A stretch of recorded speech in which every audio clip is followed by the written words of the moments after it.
La France n'est plus la France. Trump martèle à nouveau sa formule dans sa stratégie de dramatisation. Le candidat républicain à la Maison-Blanche a de nouveau attaqué la France, reprenant une formule déjà employée il y a quelques semaines. En pleine campagne à Greenville en Caroline du Nord mardi, Donald Trump s'en est une nouvelle fois pris à l'Hexagone.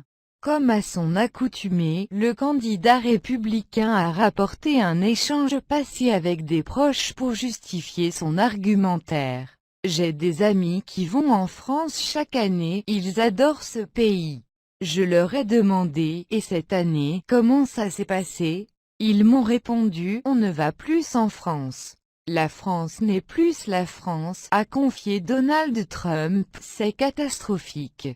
A-t-il insisté, évoquant notamment la sécurité et le terrorisme? Une énième charge. Le candidat à la présidentielle américaine n'en est pas à sa première charge contre la France. En février dernier, il avait déjà affirmé dans Valeurs Actuelles que Paris n'était plus ce qu'elle était. Cet été, après les attentats de Nice et de Saint-Étienne-du-Rouvray, Donald Trump avait déjà sorti cette fameuse réplique « Le France n'est plus la France ». François Hollande lui avait alors répliqué que « c'est quand on s'abaisse qu'on ne se ressemble plus ». Il dit un peu tout ce qui lui passe par la tête pour attirer l'attention, remarque Jean-Bernard Cadier, le correspondant de BFM TV aux États-Unis.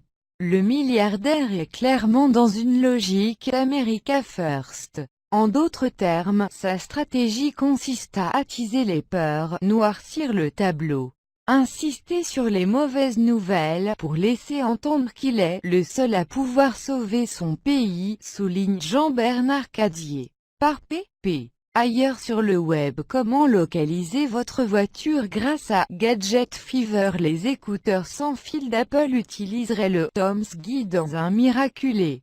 Ma femme appliquait les reliques de Europe. Un sous-marin français, fuite à la DCN. Euronews débute mais pas de vainqueur entre Houston et Eurosport après le bras de fer avec Lactalis.